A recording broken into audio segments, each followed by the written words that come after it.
Ya kalau gitu kita browsing saja di Google misalnya berapa banyak pernyataan Anies yang mengatakan akan melanjutkan program Jokowi. Dikit, hampir nggak ada. Oke, tanya rakyat. Hasilnya adalah jeng-jeng. Anies Baswedan cuma 27% yang percaya akan melanjutkan program Jokowi. Oke. Dari data googling tidak ada, sangat minim, hasil surveinya begitu. Rakyat menganggap bahwa hanya 27% lah Anies Baswedan akan melanjutkan program Jokowi. Artinya ini sudah menjadi pendapat publik. Bagaimana membantahnya? Dengan 10 kali pidato gitu? 12 kali pidato gitu? Rakyat sudah melihat seperti itu. Kalau kita mau berdebat, angka kalian mana? Ada nggak? Gitu loh. Kasih dong angka, bahwa angka-angka saya salah. Kalau lawan survei dengan survei, lawan buku dengan buku, lawan data dengan data. Biar perdebatan kita fair. Jangan sampai kita kasih data, kalian kasih rasa. Data. Itu tidak fair. Nah, datanya data, begitu. Rakyat rasa. mengatakan hanya 27% rakyat Indonesia yang percaya Anies akan lanjutkan program Jokowi. Bantahlah pernyataan rakyat itu dalam survei. Oke, Bang Zaky. Jadi betul-betulkah nanti akan dirombak total apa yang dikerjakan Pak Jokowi 10 tahun kalau Anies memimpin? Ya, kita melihat di sini ada beberapa prioritas, ya tentu akan ada penyesuaian. Dalam konteks ini akan ada perubahan. Tadi kita bicara mengenai kemiskinan, kita bicara mengenai biaya hidup yang tinggi, bicara mengenai harga bahan pokok yang terus melambung, kita bicara mengenai pengangguran. Kan Bang Adian bilang data dibantah dengan data. Nah, kemudian bicara mengenai infrastruktur. Ya memang benar, Pak Joko Widodo ini tolnya panjang sekali. Tapi ingat, jalan itu bukan hanya tol. Ada jalan berbayar yang hanya bisa dinikmati kalau sudah bayar. Ya, nggak semua bisa mengakses. Ada jalan nasional yang semua itu bisa mengakses gitu. Nah, sedangkan jalan nasionalnya kecil sekali, minim sekali gitu loh, jauh sekali. Nah, ini akan menjadi prioritas kami juga. Makanya misalnya bicara mengenai Lampung kemarin. Pak Jokowi datang ke Lampung, kita bingung 8 tahun ini Pak Jokowi kemana aja? Kok baru tahu banyak jalan nasional, jalan negara, jalan provinsi itu kok rusak gitu. Ini contoh. Kita bicara data nih kan, bicara data bukan bicara perasaan gitu. Tapi ya lagi-lagi kita melihat. Di sini judulnya juga ada yang kurang pas, saya lihat. Jokowi turun gelanggang, benar. Karena bolak-balik tahun lalu endorse rambut putih. Kemudian pada saat lagi kena acara kenegaraan bersama menteri, keliling ke lapangan, endorse Pak Prabowo. Nah, saya bingung kalau itu tidak turun gelanggang mengendorse untuk Pilpres 2024, lalu apa maksudnya gitu. Nah, terakhir Mbak, satu lagi, ini nggak bener nih, Anies Baswedan meradang. Kenapa? Sebagai seorang calon pemimpin bangsa, sebagai calon pemimpin bangsa, ini terakhir nih. Sebagai calon pemimpin bangsa, nggak benar meradang. Loh, bagus dong pemimpin menyampaikan gagasan. Janganlah negara ikut intervensi. Bagus gitu negara nggak boleh intervensi, Bang Ade. Oke, respon dulu Bang Ade. Harapan kami misalnya dari Bang Adian, Ganjar lah. Coba bicaralah mengenai konsep apa sih yang mau ditawarkan. Jangan hanya bicara lanjutkan. Ini copy paste Pak Jokowi dong. Mana pemimpin punya originalitasnya? Kalah sama siswa nanti kan, nggak enak kita. Misalnya Pak Ganjar, Pak Prabowo, apa nih ide-ide terhadap demokrasi pembangunan ke depan? Jangan hanya copy paste Pak Jokowi. Ini bukan Pak Jokowi periode 3.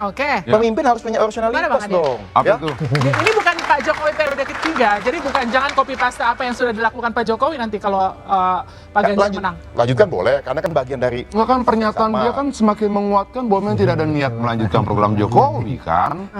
Itu sudah semakin dia berbicara, semakin rakyat akan melihat sangat telanjang, sangat nampak. Kalau pilih Anies, program Jokowi tidak akan berlanjut. Artinya kalau perjalanan pembangunan jalan sudah hampir sampai ke ujung sana, hati-hati berhenti kalau Anies menang. Kenapa? Pernyataannya sekali lagi begitu. Berkali-kali diurus diulang. Kalau menurut saya rubah materi kampanyenya.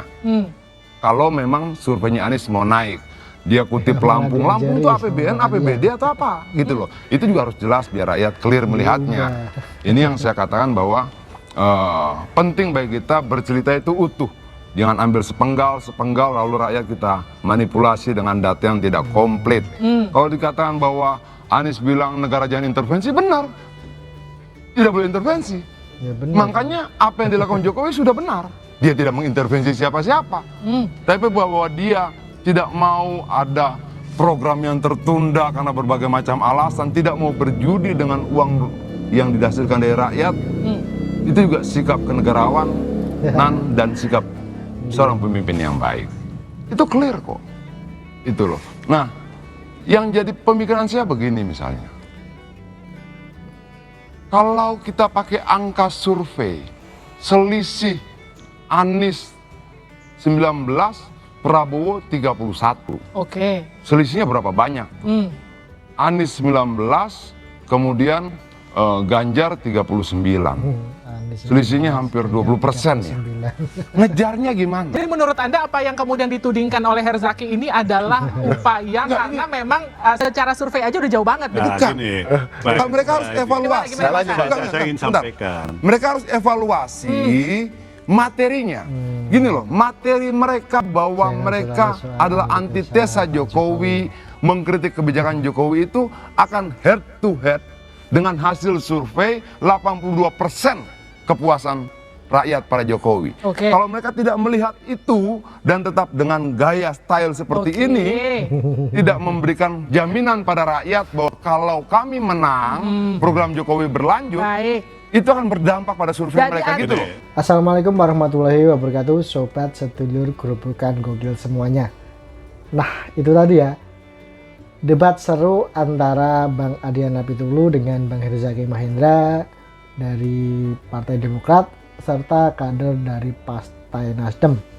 Nah, lucunya di debat itu tadi ya, Bang Adian tuh malah sempat mengajari dari Bang Herzaki maupun kader Partai Nasdem ya, soal Anies yang disebut sebagai antitesa Pak Jokowi. Nah, kalau mau elektabilitas capres dukungannya yaitu Pak Anies naik, itu jangan selalu mengusung gagasan antitesa Pak Jokowi, mengkritik Pak Jokowi dengan tanpa data yang akurat, karena kalau polanya yang dipakai itu terus, pasti elektabilitas dari Pak Anies nggak akan naik. Bang Adian ngomong gitu.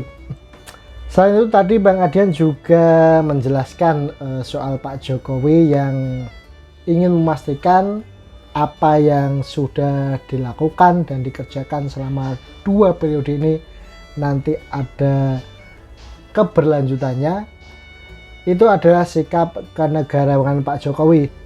Presiden Jokowi tidak ingin uang rakyat yang sudah digelontorkan untuk berbagai macam pembangunan nanti itu jadi percuma kalau apa yang sudah dilakukan Pak Jokowi saat ini, gagasan-gagasan untuk kemajuan bangsa yang sudah dibangun oleh Pak Jokowi, fondasi besar infrastruktur untuk memajukan bangsa yang sudah dibangun oleh Pak Jokowi, nanti tidak dilanjutkan oleh pemerintah yang selanjutnya.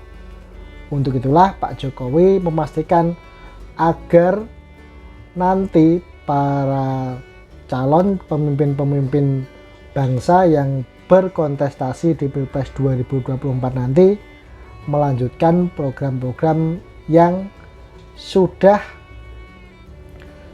dimulai di era Pak Jokowi ini. Oke, sedulur gerobokan gokil semuanya, kembali lagi saya ingatkan, siapapun capres yang nantinya Anda dukung di 2024, baik itu Pak Anies, Pak Ganjar ataupun Pak Prabowo, jangan sampai kita istilahnya kehilangan pertemanan, tali persaudaraan hanya karena beda pilihan politik.